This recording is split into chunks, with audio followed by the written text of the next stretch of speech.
Selamat datang di channel baru kita dari channel barunya Kazuma Kino. Kita akan Mas membuat Kazuma. Mas Kazuma channel. Mas Kazuma. Kali kita akan membuat inovasi baru, yaitu tentang perhelatan antara dua insan yang sangat bertolak belakang, antara pihak petahana dan pihak oposisi. Perdebatan kali ini kita membuat pembahasan yang sangat sengit. Ya, jadi kita akan mengangkatkan tema tentang mungkinkah warung ayam penyet seperti Joko Tole misalnya buka di Jepang. Kita ada dua kubu. Yang ini kubu setuju atau tidak? Setuju. Ini adalah kubu Bukan setuju. bukan salah. Tidak setuju. Di sini kita hadirkan narasumber yang cukup berkompeten di bidangnya. Iya. Ini dia ada Irfan, atlet lato-lato Kecamatan Sungai Beduk, Piayu. Dan di sini ada Kazuma Kino, Mas Kazuma. Mas Kazuma, Mas Kazuma. peranakan Emu Aedes aegypti. Ini adalah atlet kebanggaan biji. Oh, Bukan. Atlet lato-lato Irfan. Kita akan dengarkan dari pihak petahana ya. Dia setuju bahwa warung ayam penyet kaki lima ternyata cocok dibuka di negara Jepang. Oke, silakan. Baik. Untuk menurut saya sendiri, ayam penyet untuk di Jepang sendiri ya. Di Jepang sendiri terlalu banyak ya lahan kosong. Kalau menurut Mas Kazuma sendiri, di Indonesia itu nggak ada lahan kosong. Semua sudah ditempati. Yeah. Nah, jadi menurut saya lahan-lahan kosong di Jepang itu harus dimanfaatkan. Itu punya potensi bisnis yang sangat besar, seperti di Indonesia sendiri. Contohnya di kaki lima. Nah, saya punya project, mungkin ingin membuka franchise di Jepang sendiri, yaitu ayam penyet Joko Kendil kaki lima di Jepang. Nah, menurut saya itu potensi yang sangat bagus karena di Jepang sendiri belum ada warung-warung kaki lima. Jadi mungkin orang Jepang sendiri ketika capek kerja jalan itu ya melihat kaki lima, warung-warung kaki lima, pasti langsung tertuju matanya ke arah situ. Dan otomatis pasti makan di situ. Praktis ya. Ya, sangat-sangat praktis. Orang Jepang sendiri suka praktis ya. Jadi pendapat saya ya itu. Mungkin ada pendapat dari pihak oposisi. Oke, mendengar pendapat dari pihak petahana begitu sangat menarik, mengingat bahwa kemungkinan membuka warung ayam penyet itu ada gitu di negara Jepang. Oke, kita dengar pendapat dari pihak oposisi, Kazuma Kino. ya. Beliau adalah seorang peternak. Mas Kazuma. Ya. Dia adalah seorang peternak jentik-jentik nyamuk profesional. Ya. Silakan. Pertama-tama aku minta maaf. Aku memang orang Jepang. Jadi maaf kalau bahasa Indonesia. Kalau kaki lima itu nggak cukup. Harus kaki 7. Ya, karena Nambah 2. iya, karena Jepang itu ada 4 musim juga kan. Jadi bencana juga ada. Misalnya topan, badai juga. Badai topan juga. Dan Bukan topan. topan juga ada, gempa juga ada kan, karena gempa setiap hari. Jadi kalau kaki lima itu nggak stabil kan, jadi harus kaki 7. 1, 2, 3, 4, 5, 6, 6, 7-nya di tengah. 7 di tengah. Tengah Jadi gitu ya. ya betul. Kalau musim panas mungkin laku. Musim Ya, laku. tapi kalau musim dingin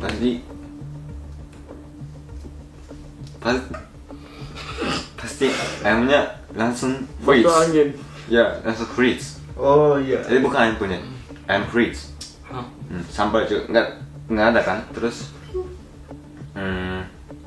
ya, terus orang Jepang suka daging babi. Daging babi. Ada datanya. Ada. Orang Jepang sering makan daging sapi, nomor 2 dari daging babi. Setelah itu daging ayam. Daging ayam angkanya cukup di bawah begitu Iya, ya. ya cukup di bawah. Ya, langsung freeze dan iya. nggak laku kan. Terus Jepang itu negara maju kan, jadi ketat persyaratannya. Misalnya kalau restoran ada tempat kan, ada anggaran juga kan. Ada anggaran. Ya, jadi aman. Tapi kalau ayam penyet kaki 7 itu susah dapat visa ayam penyet, itu agak susah. Seperti itu. Terus ayamnya dari mana itu? Jepang ya? Oh enggak bisa, Enggak. bisa. Menurut aturan franchise, nanti kita akan buat franchise. Karena ini kan ini produk asli Indonesia, jadi kalau misalnya kita mau buka di Jepang berarti kita harus ekspor begitu kan ya. Berarti untuk ekspor gitu kita membawa nama Indonesia begitu. Jadi ya, otomatis kita membuat franchise. Iya. Princess pula. Karena kaki 7 itu di luar kan. Iya. Jadi Wajib. mungkin, Wajib. tapi mungkin ya bagi orang Jepang makan di luar itu nggak biasa. Tadi dia bilang Praktis. praktis, Lebih kan? praktis. Lebih praktis Iya. kan. Iya. Nah, kalau makan di luar itu orang Jepang nggak biasa. Maksudnya dulu Jepang juga banyak kaki 7. Iya. Ya mungkin kaki 4 kan waktu itu. Kaki 4. 1 2 3 4. Tapi sekarang udah negara maju kan, ekonominya udah naik iya. kan. Jadi sekarang Ya. orang Jepang itu jarang makan di luar. Oh. Sukanya di dalam, kayak McDonald's, Burger King, Kentucky Fried Chicken. Maaf, saya potong ya. Untuk saya sendiri sih tidak setuju ya. Untuk prinsip orang Jepang itu ya lebih ke praktis. Praktis itu otomatis nggak mau ribet harus masuk ke ruangan. Untuk sistem franchise kami ya, kami ingin membuka franchise ya rencananya begitu di Jepang. Sistem kami itu ya, saya emang berencana, saya berinovasi. Inovasi saya cukup ya begitu. Hujan gimana? Enggak, Sebenarnya aku maaf ya, aku pegang, potong. Iya, potong. Karena Jepang itu ya memang kalau ada bau, pasti orang Jepang juga bau apa ya? Wah, ampun itu. Nah, iya dari situ sistem bisnis saya. Tapi aku pernah tinggal di Jepang kan? Karena ya. Karena aku orang Jepang. Oh iya. Karena aku orang Jepang. Aku melahirkan di Jepang. Dilahirkan. Maaf. Aku masih bingung imbuhannya. Kalau kota bisnis ada toko praktis di dalam, namanya Hoka Ben. Mereka udah mempersiapkan bento tahu kan? Ada gambarnya sini, ada gambar. Ada bento kan?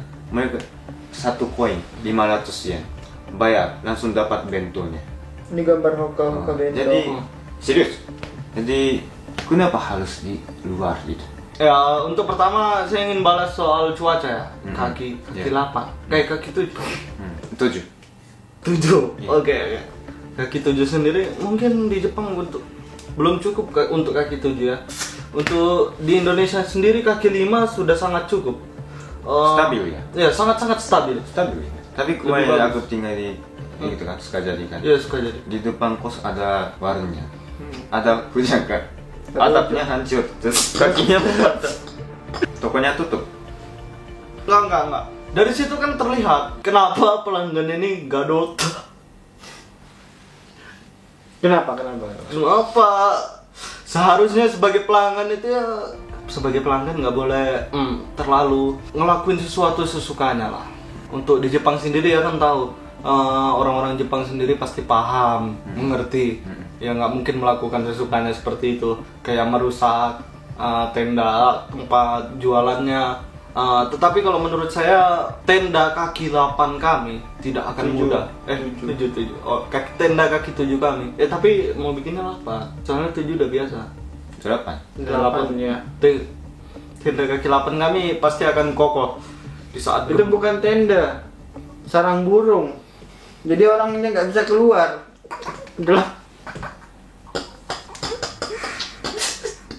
Iya. Oh iya. Kalau masuk nggak bisa keluar. Oh, Terjebak dia. 8. Banyak kali 8. kalau kami memang sengaja ya, kami sengaja kami untuk membuat kaki 8 supaya untuk pelanggan masuk itu orang Jepang, jadi nggak bisa keluar. Iya. Oh, strategi Strategi penjualan di sini marketing. ya. Betul. Maka dari itu untuk mungkin di Jepang karena katanya tadi daging babi paling laku ya. Iya, babi. Sapi, babi, ayam. Cuma ayam agak di bawah. Iya. Dari situ saya terpikir untuk berinovasi buat menu untuk babi penyet. Babi penyet ya. Bagi aku ya, yang terpenting itu variasi. Jadi aku pernah tinggal di Indonesia kan. Aku lihat toko-tokonya. Variasinya dikit. Cuman nasi goreng, mie ayam, ayam penyet, ayam bakar, ayam gitu kan. Kalau Jepang beda. Toko soba, McD, toko udon, toko sushi, toko Spanyol, Chinese, Itali banyak kan. Standar orang Jepang udah tinggi. Jadi kalau cuma ayam penyet, udah bosan. Jarang dah. Kalau sekali makan, pasti seminggu lagi orangnya ada. Kalau setiap kali makan ayam penyet, orang Jepang langsung diare. Maaf, saya potong. Dari awal saya sudah bilang ya, saya sebelumnya udah saya bilang untuk berinovasi ya, untuk babi penyet. Mungkin ada menu babi geprek hijau.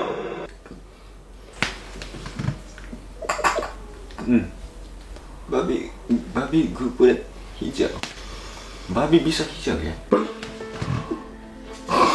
Mungkin maksud dari petahana ini adalah babi dengan ditambah cabai hijau, ya. Begitu ya. Seperti inovasi orang Jepang kalau makan cabai dia, karena aku pernah makanan Indonesia itu enak, yang menurut saya juga enak. Tapi bagi orang Jepang rasanya terlalu keras, terlalu kuat. Jadi aku pernah tinggal di Jawa juga kan. Aku pertama kali di Indonesia 1 bulan, setiap hari aku diare. Setiap hari sering pergi ke toilet karena makan cabai. Pantatnya panas setelah panas banget. Banyak es batu. Irfan buka bisnis babi hijau di Jepang. Babi penyet cabai hijau. Babi penyet harus mencocokkan. Mengikuti kondisi kemanusiaan. Terus ada persaingan. Namanya karaage. Karaage banyak. Mirip kan ayam penyet sama karaage, ada gambarnya. Jadi kamu harus berjuang. Kalau kamu ya misalnya dapat visa ayam penyet atau ayam babi kan? Visa. Ya visa ya misalnya visa izin tinggal sebagai penjual babi hijau. Jadi mungkin dia langsung hancur tokonya. Meskipun ada kaki 8, ada atap, ya ada staff, pasti dia gagal. Aku nggak mau dia gagal di Jepang. Baru buka, ya kan, inovasi semangat, langsung hancur. Ya apalagi kalau di musim dingin, sekarang musim dingin kan. Jadi begitulah. Ya bahan makanannya fridge. Jadi begitulah. Pentingnya bekal pemahaman tentang kondisi bisnis dia. Ya, silakan. Saya ada inovasi. Bagaimana kalau kita membuat musim dingin ya kan? Odeng ayam penyet. Ayam penyet. Ini semakin inovasinya semakin gila nih. Itu maksudnya odeng rebus. Ayam dipenyet, direbus. Di odeng dijadiin odeng direbus. Ayam dipenyet dijadiin oden. Bagaimana kita mendengarkan pendapat langsung dari orang Jepang ini? Apakah kemungkinannya itu ada gitu atau tidak? Bagaimana? Kamal. Kenapa? Jijik. Kenapa? Menurut aku ya, mungkin enggak laku. Harganya gimana kira-kira? Kalau harganya mungkin, kalau di Indonesia sendiri ayam penyet itu harganya 20.000. Mungkin kalau di Jepang karena ekonominya yang bagus, kita kali 10, 200.000. Bisa bungkus juga? Bisa sangat iya. Kira-kira harganya masuk akal nggak itu? Terlalu mahal, cuma punya aja kan. Targetnya siapa? Businessman? Untuk targetnya sih orang-orang yang capek pulang kerja. Kalau itu ada bento franchise namanya Hoka Bento. Satu bento 500 yen aja, kira-kira 70.000 rupiah. Pasti dia hancur tokonya. Terus kakinya mahal kan. Udah mahal, banyak pula itu 8. Iya, jadi ya jujur menurut aku dia hancur di Jepang. Dia hancur. Oke, jadi pemirsa, pentingnya pembekalan. Jangan nangis ya. Ya betul. Jadi itulah pentingnya ilmu Kurang berbisnis. otak. Masih begitu. kurang otak. Iya. Ya.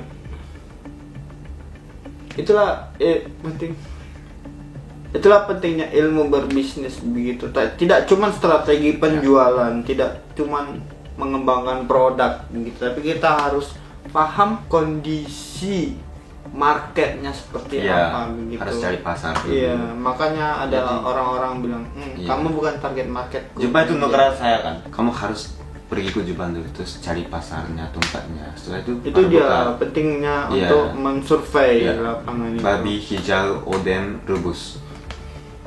Babi hijau, penyet, oden rebus. Jadi saya nggak ada potensi bisnis di Jepang. Kamu belajar dulu. Ada. Kamu Tadi belajar inovasi dulu. tadi kan ada, cuman harus ada. Jadi harus ada survei target marketingnya itu harus jelas begitu. Betul. Jadi begitulah perdebatan perhelatan yang sangat sengit dan rumit ini, tapi sangat ya manfaatnya ada sedikit manfaatnya walaupun nggak ada, ya ada tapi nggak kelihatan gitu. Sekian perhelatan dari kami, semoga perdebatan ini kalau bisa diambil manfaatnya, kalau nggak bisa diambil hikmahnya aja gitu. Pasti bisa. Karena zaman sekarang banyak orang Indonesia kerja di Jepang kan. Pasti ada orang Indonesia yang mau buka bisnis di Jepang. Jadi aku mau bahas tentang ini. Terima kasih. Oh, itu penting ya begitu ya. Penting. Gitu. Membuka cakrawala gitu ya. Iya. Sekian perdebatan kita hari ini.